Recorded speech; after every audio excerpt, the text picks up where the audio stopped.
नमस्कार, मैं हूं मृत्युंजय कुमार झा और अगले आधे घंटे के दौरान हम आपको बताएंगे कि आज आप कमोडिटी मार्केट में कहां पर मुनाफा कमा सकते हैं। कमोडिटी बाजार से जुड़ी हुई बड़ी खबरें कौन कौन सी हैं और उसका कितना बड़ा इंपैक्ट मार्केट के ऊपर होने वाला है, ये हम आपको बताएंगे। शुरुआत करते हैं मार्केट के ताजा हाल से कि फिलहाल बाजार में किस तरह का एक्शन है, ये हम आपको बता रहे हैं।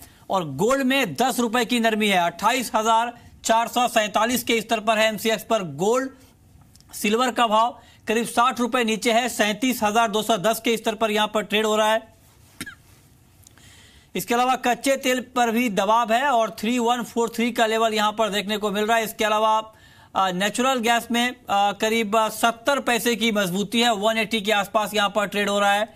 कॉपर में कमजोरी है, 70 पैसे की नरमी है और 410 के नीचे फिलहाल मार्केट लुढ़क चुका है। निकल में भी करीब 4.5 रुपए की कमजोरी है, यानी आज पूरा मेटल पैक दबाव में ट्रेड कर रहा है।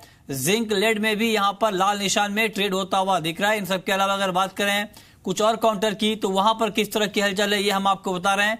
एल्युमिनियम में बिल्कुल रेंज बाउंड ट्रेड और 126 के आसपास है एमसीएक्स पे एल्युमिनियम का भाव। तो यह है मार्केट का ताजा हाल।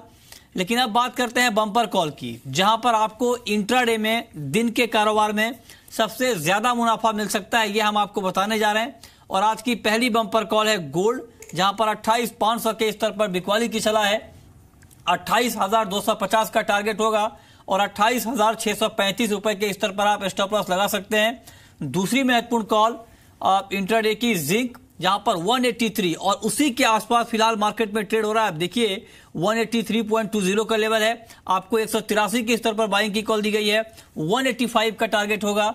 और तीसरी कॉल क्रूड, और क्रूड अगस्त वायदा में आप बेचकर मुनाफा कमा सकते हैं 3160 पर। और ग्लोब का व्यू है कि आपको लक्ष्य आज के लिए 3095 का यहां पर देखने को मिल सकता है। तो ये कुछ महत्वपूर्ण कॉल है इंट्राडे के लिए, जहां पर आपके लिए कमाई के मौके हैं। मार्केट में ट्रेड करिए लेकिन स्टॉप लॉस जरूर लगाइए। आगे बढ़ते हैं और हमारे साथ आज बातचीत करने के लिए दो एक्सपर्ट हैं। हमारे साथ रेनिशा चैनानी जुड़ी हैं मोनार्क कैपिटल की अहमदाबाद से, और साथ ही हमारे साथ तरुण सत्संगी हैं ग्लोब कमोडिटीज के नोएडा स्टूडियो से। आप दोनों का बहुत बहुत स्वागत है कार्यक्रम में। मेरा पहला सवाल रेनिशा आपसे ये होगा कि गोल्ड का मार्केट बिल्कुल दायरा बना चुका है, दायरे में ट्रेड हो रहा है और इंटरनेशनल मार्केट से कमजोरी के संकेत गोल्ड को लेकर के मिल रहे हैं। ऐसे में इंट्राडे ट्रेडर को गोल्ड में क्या करना चाहिए? Hi Mrityunjay, good morning. Gold and silver की प्राइसेस में हम देख रहे हैं पिछले 2 या 3 दिनों से काफी सीमित दायरा बना हुआ है। एक तरह से नेगेटिव न्यूज आए थे जब यूएस में हमने नॉन फार्म पेरोल्स के डेटा को पॉजिटिव आते देखा था, तो एक सेल ऑफ आया था। एंड अगेन एक जियोपॉलिटिकल टेंशन भी काफी माहौल बना हुआ है मार्केट में, जो प्राइसेस को बहुत नीचे नहीं जाने दे रहा है। जिस तरह से यूएस ने सैंक्शंस लगाए हैं रशिया, वेनेजुएला एंड ईरान पे, उस तरह से ये प्राइसेस को सपोर्ट कर रहा है। आई थिंक ओवरऑल जो ट्रेंड है अभी भी पॉजिटिव है। मार्केट में एक रिस्क ऑफ सेंटीमेंट अभी भी बना हुआ है, तो सेफ हेवन बाइंग जो है वो अभी भी आ रही है गोल्ड एंड सिल्वर में। तो मेरी रिकमेंडेशन आज भी बाय की रहेगी। इंट्राडे लेवल्स में बाय ही करना चाहिए। सिल्वर में मुझे लग रहा है 37,350 के ऊपर प्राइसेस सस्टेन कर रही है, तो बाय करना चाहिए for the targets of 37,700 to 800। For gold I am expecting 28,470 के ऊपर प्राइसेस सस्टेन करती है, तो बाइंग करना चाहिए for the targets of 28,550 to 570। Okay, ठीक है। तरुण, आपका व्यू बुलियन को लेकर के क्या है? क्योंकि माना यह जा रहा है कि जिस तरह से अमेरिका में रोजगार के आंकड़े बेहतर आए हैं, ऐसे में ब्याज दरें बढ़ने की संभावना और बढ़ गई है और उसका नेगेटिव इंपैक्ट हमने मार्केट के ऊपर देखा है। डॉलर पर इंपैक्ट शुरू हो गया, डॉलर मजबूत है। तो आपके हिसाब से भी क्या आपको लगता है कि बुलियन का मार्केट अभी दबाव में ही रहने वाला है? Hi, good morning Mrityunjay. I think shorter term में करेक्शन रहना चाहिए। जिस तरीके से non farm payroll numbers US के जुलाई के काफ़ी पॉजिटिव आए, हमने देखा है इमीडिएट आफ्टर इट जो दिसंबर रेट हाइक प्रोबेबिलिटी थी वो 30 से सीधे 36% हो गई। At the same time bound yield and में काफ़ी अच्छा रैली देखा, एंड जो डॉलर इंडेक्स 15 मंथ्स के लो पर था उसमें भी स्टीप रैली आया। हमको ऐसा लगता है कि कंसोलिडेशन है, लेकिन once again move negative side में होना चाहिए एंड 1250-1240 डॉलर तक गोल्ड प्राइसेस आ सकते हैं। नियर टर्म जो टॉप है वो आई थिंक 1275 पर ऑलमोस्ट बन चुका है। Ditto is the case for silver. I think इसमें भी करेक्शन आना चाहिए। ओके, ठीक है। अब आगे बढ़ते हैं और आप बात करते हैं कच्चे तेल की, क्रूड की बात करते हैं। और अगर क्रूड की बात करें तो क्रूड की कीमतों में गिरावट बढ़ती जा रही है। एमसीएक्स पर बिल्कुल दायरे में कारोबार है, क्योंकि लीबिया से भी उत्पादन अब बढ़ने की खबरें आ रही हैं। लीबिया की एक बड़ी ऑयल फील्ड, सहार ऑयल फील्ड में उत्पादन नॉर्मल लेवल पर पहुंचता हुआ दिख रहा है। उसका इंपैक्ट भी मार्केट के ऊपर है। रिनिशा, क्या आपको लगता है कि ऐसे में कच्चे तेल पर फिलहाल दबाव भी रहने वाला है? जी मृत्युंजय, जिस तरह से कल अबू धाबी में जिस ओपेक मेंबर्स की मीटिंग जारी है, एंड ये एक्सपेक्टेड है कि शायद नाइजीरिया एंड लीबिया पे प्रोडक्शन कट जो है वो शायद अभी उन पे लगाया जाए। Nigeria has almost accepted the terms and वो अपना जो लिमिट है 2 मिलियन बैरल्स तक का कहने के लिए कह रहे हैं। सो आई थिंक एक ये मिला जुला रूप रहेगा एंड एक ये टग ऑफ वॉर चलता ही रहेगा क्रूड ऑयल में। जिस तरह से हम वेस्टर्न कंट्रीज से प्रोडक्शन बढ़ते हुए देख रहे हैं, ओपेक में भी इनफैक्ट प्रोडक्शन बढ़ रहा है। सिर्फ जो हम देख रहे हैं कि डिमांड अच्छी आ रही है एंड हम देख रहे हैं कि यूएस में थोड़ा बहुत प्रोडक्शन थम गया है, ये प्राइसेस को सपोर्ट कर रहा है। आई थिंक ओवरऑल अभी भी प्राइसेस प्रेशर में रहेंगी। आज मेरी इंट्राडे रिकमेंडेशन रहेगी, अगर प्राइसेस 3130 के नीचे सस्टेन कर दी है तो फिर सेल करना चाहिए for the targets of 3075। Upside में जो स्टॉप लॉस रहेगा 3175 का रहेगा। ओके, ठीक है। तरुण, आपका व्यू क्रूड को लेकर क्या होगा, और टेक्निकली ये मार्केट आपको किस तरह का बिहेव करता हुआ दिख रहा है, ना सिर्फ इंट्राडे में बल्कि शॉर्ट टर्म में भी? आई थिंक शॉर्ट टर्म में देखा जाए तो मार्केट में एक रेंज बना हुआ है $42 से $56। जब 42-44 डॉलर के आसपास आते हैं एक अच्छा बाइंग देखते हैं हम। एट द सेम टाइम $52-55 के आसपास से सेलिंग इमर्ज होता हुआ देखते हैं। फॉर आई थिंक इंट्राडे या वेरी शॉर्ट टर्म हमको ऐसा लगता है जो क्रूड में रेंज बना हुआ है 3080 से 3195 का, आई थिंक इस रेंज के ब्रेक होने का वेट करना चाहिए। अगर 3080 के नीचे प्राइजेस स्लिप होते हैं, $48 के नीचे नाइमेक्स में स्लिप होते हैं, देयर इज चांस कि इसमें फर्दर करेक्शन देखने को मिले एंड प्राइजेस 2950 डोमेस्टिक बोर्सेज में एंड इवन नाइमेक्स में $45 तक आ सकते हैं। काफ़ी दायरे का कारोबार है, मार्केट आउटकम वेट कर रहा है जो कि आज मीटिंग का कंक्लूजन जो निकल कर आना है। Well it's a non event, हमको ऐसा लगता है इसके बाद में क्रूड के अंदर सेल ऑफ आना चाहिए। ओके, तो आपको लगता है कि कच्चे तेल में गिरावट यहाँ पर बढ़ेगी। रिनिशा, नेचुरल गैस आपको आज के लिए कैसा काउंटर दिख रहा है, और क्या यहाँ पर इंट्राडे में कुछ अच्छी ट्रेडिंग की गुंजाइश आपको दिख पा रही है? जी, नेचुरल गैस में मुझे लग रहा है कि 177-178 के आसपास काफी अच्छा बेस बना है। हमने काफी सेल ऑफ आते हुए देखा था from 195 to 200 levels to below 180 levels. जो करंट लेवल्स है 180 के आसपास, आई थिंक यहाँ पे बाइंग करनी चाहिए with stop loss of 177। Upside में मुझे टारगेट्स 185 तक जाते हुए दिख रहे हैं। Fundamentals are not strong but yes काफी सेल ऑफ के बाद एक मैं एक सेल ऑफ रिट्रेसमेंट देख रही हूँ। यहाँ से प्राइसेस को शॉर्ट कवरिंग में आते हुए देख रही हूँ, इसलिए मेरी बाय की रिकमेंडेशन रहेगी for the targets of 185। Okay, ठीक है। चलिए आगे बढ़ते हैं, बात करते हैं कुछ और काउंटर की। मेटल की बात करते हैं, बेस मेटल्स के ऊपर। तरुण, आपका ओवरऑल व्यू क्या है, और क्या मेटल काउंटर में कुछ तेजी की संभावना आपको दिख रही है अभी, और जो गिरावट आई है क्या इसको एक बाइंग अपॉर्चुनिटी के तौर पर देखना चाहिए?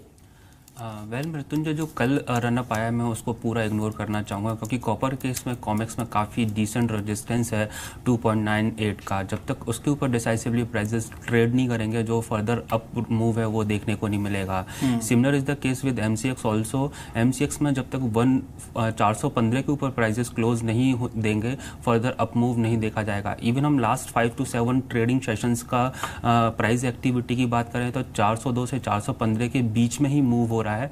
आई थिंक इस रेंज के ब्रेक के बाद में ही फर्दर अग्रेसिव मूव आएगा मार्केट के अंदर।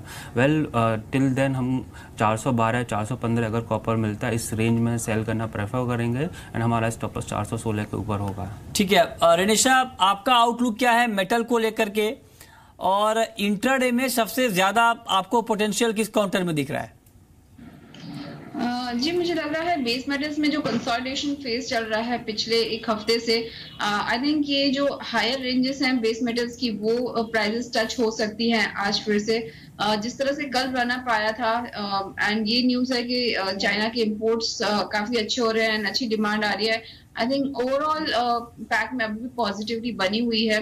पिक कहेंगे तो बेस मेटल पैक में I think zinc is the best performer yet. 183 के ऊपर प्राइसेस सस्टेन करती है तो 185 तक आ सकती है, जो इसका हायर रेंज है। And I agree with Tarun ji की जो कॉपर की रेंज है फ्रॉम 402 टू 415 प्राइसेस उसी सीमित दायरे में फिलहाल ट्रेड हो रही है। सो हमें इसी रेंज में ट्रेड करना चाहिए। 409 के आसपास मेरी बाइंग की रिकमेंडेशन रहेगी for the targets of 413 to 14 and with stop loss of 407। Okay, ठीक है। बात करेंगे करेंसी की, और चूंकि डॉलर काफी मजबूत हुआ है हाल के दिनों में रेनिशा, तो रुपए के ऊपर अब आप क्या इम्पैक्ट देख रही हैं? आई थिंक USD/INR में जिस तरह से हमने डेप्रिसिएशन आते देखा है, प्राइस 64 के ऊपर ऑलमोस्ट ट्रेड हो रही थी एंड मुझे लग रहा है कि ये एक कंसोलिडेशन फेज कंटिन्यू रहेगा from 63.70 to 64.10 on higher side. इसी रेंज में ट्रेड करना चाहिए। For intraday I would recommend कि बाइंग कर सकते हैं फॉर द टारगेट्स ऑफ 64.10। काफी सेल ऑफ के बाद ये consolidation phase is healthy in this market. So इस सीमित दायरे में ही मैं ट्रेड करना रेकमेंड करूंगी with stop loss of 63.70। Okay, ठीक है। आगे बढ़ते हैं और अब बात करते हैं मानसून की। और मानसून को लेकर ताजा अपडेट ये है कि पिछले एक हफ्ते से मानसून की रफ्तार काफी धीमी है, यानी सामान्य के मुकाबले बारिश कम हो रही है। और अगस्त के पहले हफ्ते में अब तक मानसून की चाल बेहतर नहीं मानी जा रही है, और यही वजह है कि अब इस सीजन में मानसून सामान्य के मुकाबले 3% तक कम हो गया है। यानी 1 जून से अब तक सामान्य के मुकाबले 3% कम बारिश हुई है। दक्षिण भारत के हालात ज्यादा खराब हैं।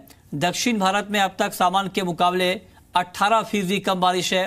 फिलहाल पूर्व और उत्तर पूर्व में मानसून एक्टिव है, और अगले कुछ दिनों तक मध्य भारत में छिटपुट बारिश की संभावना जताई गई है। तो मानसून को लेकर के ये ताजा अपडेट आप देख पा रहे हैं। यानी अगस्त के महीने में जो मानसून की चाल है वो जून और जुलाई के मुकाबले थोड़ी धीमी यहां पर दिख रही है। तरुण, क्या इंपैक्ट आप एग्री मार्केट के ऊपर देख रहे हैं? वेल मृत्युंजय, मेरे पास स्टेट वाइज लेटेस्ट अपडेट नहीं है, जिसकी वजह से मैं ज़्यादा बेटर कमेंट नहीं कर पाऊंगा। बट अभी भी चिंता का विषय नहीं है, क्योंकि -3% स्टिल कंसीडर किया जाएगा नॉर्मल है। अगर आने वाले स्पेल के अंदर नॉर्मल रेनफॉल हो जाता है then I think it's better situation. And IMD ने ऑलरेडी फोरकास्ट किया था कि अगस्त में थोड़ा सा कम रेनफॉल हो सकता है, बट चिंता का विषय नहीं है। अगर मेरे पास स्टेट लेवल के नंबर्स होते तो शायद मैं अच्छे वे में कॉमेंट कर पाता। ओके, ठीक है। तो ऐसे में एग्री मार्केट में अगर ट्रेड करना हो तरुण, तो आज के कारोबार के लिए आपके हिसाब से कहां पर ट्रेड करना बेहतर रहेगा?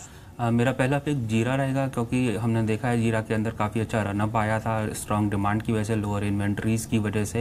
एंड अभी भी 19,000 का जो स्ट्रॉन्ग सपोर्ट है उसको प्राइजेस होल्ड किए हुए हैं।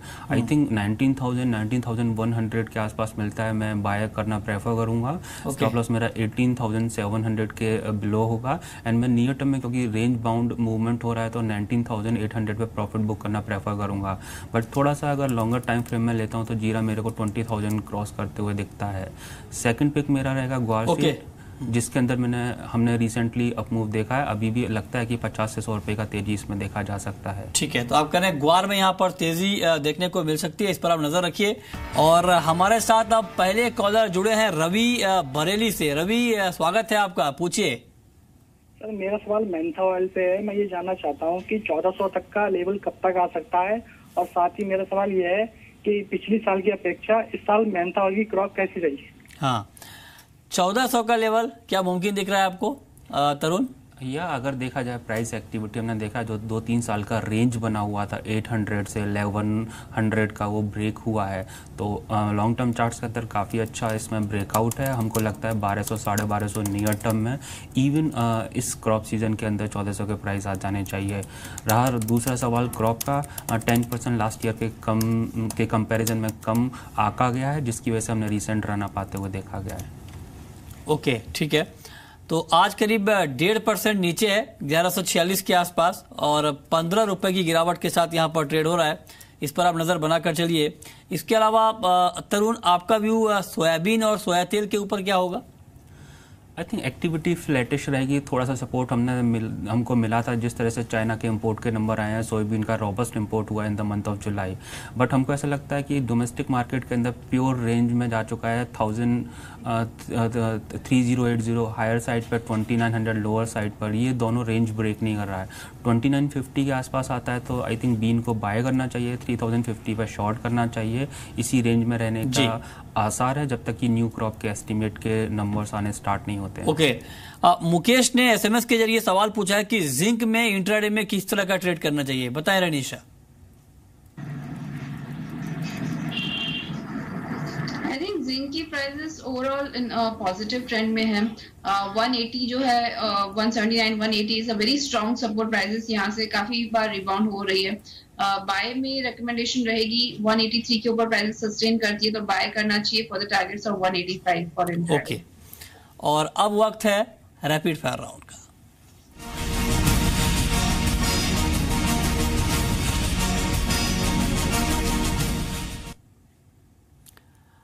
तरुण, आपकी पहली rapid fire call. Zinc sell किया जा सकता है 184 पर, स्टॉप लॉस रहेगा 185.50 for a downside target of 181। Okay, Ranisha आपकी कॉल। मैं गोल्ड में बाय रिकमेंडेशन दूंगी 28,470 के ऊपर प्राइसेस सस्टेन करते तो बाय करना चाहिए with stop loss of 28,410। Upside में मुझे प्राइसेस 28,550 टू 560 तक जाते हुए दिख रही है। आपकी आखिरी कॉल तरुण।